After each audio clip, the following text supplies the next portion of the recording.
Welcome back to the channel, everyone. So today's video is going to be a little bit different. I do want to focus on photography and the photography industry, what we deal with day in and day out being photographers, and our gear and equipment and stuff that we need to make videos and our photo shoots happen, and how they could potentially be affected by these tariffs that are being put in place now. And it's something that I don't feel like a lot of people understand, and I don't think I would either if I hadn't become somewhat of a manufacturer over the last couple years. For those of you who don't know, I came up with this idea back in 2021 for the Pro Light mods that we now sell through Westcott. But back in the day when I first came up with this idea, I was doing it all on my own. I've designed these, had them made in China initially, and that's kind of what brings me into a little bit more of a perspective on this tariff situation. Back in 2021, when I initially came up with this idea, ordered inventory. I'm just a one-person show here, and I don't have a whole lot of extra capital around, so it was a bit of a gamble to order the initial inventory for these products, not knowing if they're really going to sell and all that. I mean, I could have been stuck here with boxes of product and no customers and out of a lot of money. So a lot went into it, a lot of sleepless nights trying to figure out how I was going to make this work. And that brings me back to kind of today, what's going on, because back in 2021 there was a 20% tariff. So if I were to, I'm going to keep the math simple, if I were to order $10,000 worth of inventory, I would then have to pay another $2,000 to cover the 20% tariff when the inventory made it to port in order to get my product off of the ship and get it to me. And that's the big misnomer that these policy creators in Washington, and I don't want to make this political, but it's being said that in this case, like, China is going to be paying these tariffs. And that's just not the case. It comes down to whoever is bringing the product into the country. You've got to pay a tariff to get it off, unloaded at port before you can get the product. So what was a 20% tariff back in 2021 is now a 145% tariff. So that $10,000 container full of inventory, which then would cost me $12,000 back in 2021, would now cost me, I'm going to look down on my sheet here to do the math, and this is actually kind of simple, but at 145% tariff, it would now cost me $24,500 to get that product off of that ship.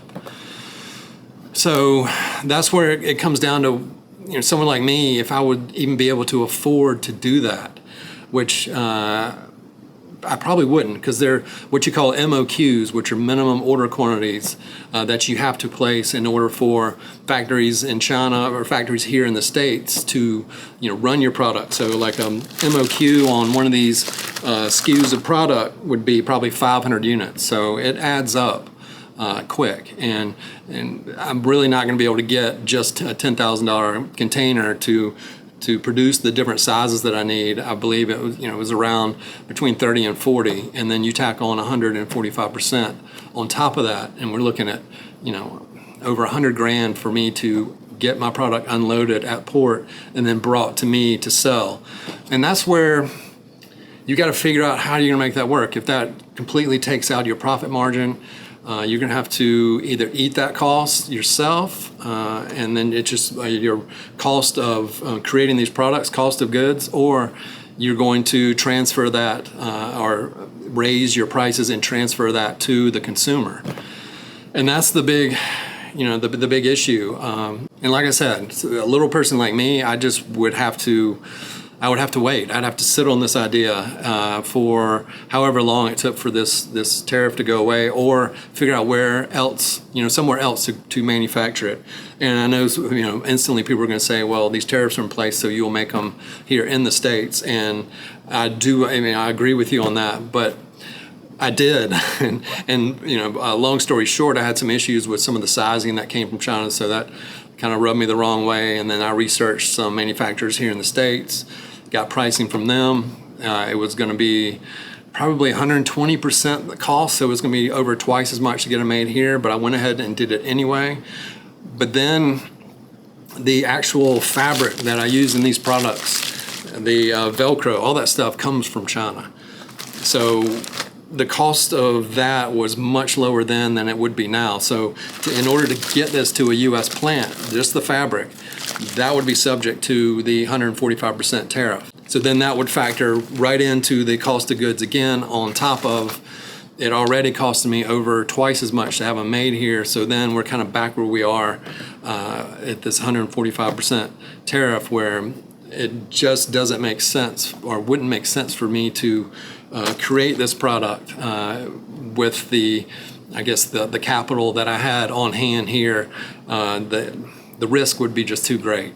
And we're just talking about the photography business here, and this is going on with, across a lot of industries right now. And just the simple fact, this is a very simple product, use the word simple, but if you look at cars or these other pieces of equipment that have multiple pieces that come from different countries and stuff, it really makes it complicated to figure out how to maneuver around what's going on right now. Plus the fact that it just seems like the policy changes from day to day. It's hard to get it's very volatile. It's hard to get a pulse on what's going on. All these tariffs were announced on other countries as well, and then they were given a 90-day reprieve to hopefully work out some trade deals with the government here, which then would hopefully lower the potential tariff.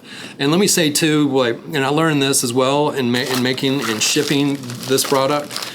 I think it's a wrong thing too. I think the basis for this policy is somewhat of a good thing. The way it's implemented, I think it's more like bringing a sledgehammer instead of massaging this in and giving companies more time to figure out logistics. But when I would ship these overseas to different countries, there were duties that were then applied to this product that some of the customers would have to pay based off of where they were located. And some of those duties could be 50+% that were placed on American goods going into other countries. And I think that is, I don't agree with that policy either. So hopefully down the line, things can even out. We can come close to maybe some sort of a free trade with these other countries. But as of right now, it's going to be really hard to bring in products from countries like China, where the tariff is so high and severe. And that leads me to kind of where we are now with my product. And I'm comfortable speaking on this because it is my product. And with the policies that are in place, I can basically tell you that we're not manufacturing these to where they're going to be shipping under a 145% tariff. So it basically comes down to the inventory that is here. Once that runs out, there's not going to be any inventory to back the product up once it's sold out of the warehouse, like at Westcott. So until the tariff can be rectified, or we can figure out a way to have them manufactured somewhere where that it's not subjected to that, that's just going to be the way it is, which is going to cost me. It's going to cost a company like Westcott when they won't have inventory to sell. It's going to affect the stores that sell these, and mine's just a very, very small piece of this puzzle. When you start tacking in our industry, like strobes and cameras, things that are made overseas in these countries that are being extremely penalized because of where they're being shipped from, and you're starting to see some prices going up, and I'll try to put some graphics here on the screen. I know Canon just announced that they're going to have to raise their prices. Fuji canceled all their pre-orders on upcoming cameras because they're unsure of what they're going, what the tariff is going to be that's going to be applied to them. And these tariffs, I printed out the sheets from the White House, the website, and you can go on there and they will show you the tariffs that are going to be applied to these countries if they don't create their own trade deals with the U.S. And so you got all the countries that are a base for a lot of these manufacturers that make photography gear. I mean, you've got Japan on here at 24%, Vietnam 46%, South Korea 25%, Taiwan 32%. I'll put some of these up on the screen, but it's just my example earlier just hopefully demonstrates that the manufacturers are going to have to get together with these resellers With the distributors, they're going to have to figure out how they're going to handle this extra burden. How much of that are they going to eat, and then how much are they going to pass on to the customer? On top of that, it's going to come down to whether or not they're going to manufacture anything, just because of the volatility and how these tariff rates are changing. It seems like, day to day, week to week. I mean, there's no reason for us to manufacture these and ship them under a 145% tariff when, next week it could go down to 40%, and then you're stuck having paid that huge tariff on some of that inventory, and then having the next, if you had waited a couple weeks, then you might not have been as, or you wouldn't have been subjected to that amount. So the uncertainty, the volatility kind of paralyzes everyone, and so I know that is happening with these manufacturers overseas. A lot of people just aren't making stuff. They're just waiting to see what is going to shake out. And so all the while, people are buying goods, and the inventory in these warehouses is going to decline until there isn't any inventory. And if things aren't being made and things aren't being shipped over, then we're just going to run out of stuff for a while. And even if things start, we're at the point now where I believe the last ships coming into port are the last ones that are not subjected to these extreme tariffs. From about this point on, we are going to be living on inventory that's come in from today and weeks before now. And when that inventory runs out, there's just not going to be stuff on the shelves at our photography stores and anywhere else. And hopefully this can be worked out. Hopefully things can change, but I just feel like we're all in for a pretty rude awakening, it's going to be something I don't think we've seen since maybe, back in 2020, that type of thing, when the shelves were empty of certain products. Like I said, I can speak directly to like this product. If you're thinking about using these in the near future, this isn't me just trying to sell you stuff. Go pick them up now, because they're not going to be around if these tariffs stay in place until things can be figured out how to manufacture, or just some way where they are not subjected to that extreme tariff coming out of China. Let me just run one more little math setup here for you. So if you're shopping for like a $500 strobe, once again, I can keep the math simple. And let's say that the cost of goods to that store is $250, and so then they double that for their profit. So they've got 100% profit, which is probably not the case. And once again, the smaller the margins of profit for certain products, the harder it is going to be on those products and those resellers, because there's just nowhere to go but to tack on that, that extra amount to and just relay it to the customer. But in this case, it's 100%. So then there could be some wiggle room where it might not be that difficult, or it's going to be difficult, but it might not be as bad as it possibly could be. But let's continue on. So $250 cost of goods lands at port. They're going to have to pay 145%, coming from China. So then that takes that cost to $612.50. So you instantly go from $250 to $612. And then if you're going to tack on the $250 that you were making, in this case, that strobe, then that retail price, if you're going to keep it just like it was before, it would go up from $500 to $862.50. So it's going to come down to whether or not they can get the cost of goods, if there's some way to get those costs down, which I don't think that's going to be part of this equation, but it's going to be whether or not they're going to eat some of that profit margin, where maybe they're going to split that with the customer, so then they could take $100 off of that, or $125 off of that. But you're still looking at a considerable amount over what we're used to paying. And then, like I said too, these manufacturers, based off of what's been happening over the last couple of weeks, it really kind of, I think the smart move is to just wait, not shut down the factory, just wait and see what's going to shake out over the coming weeks and months. And the longer this drags out, the worse it's going to get.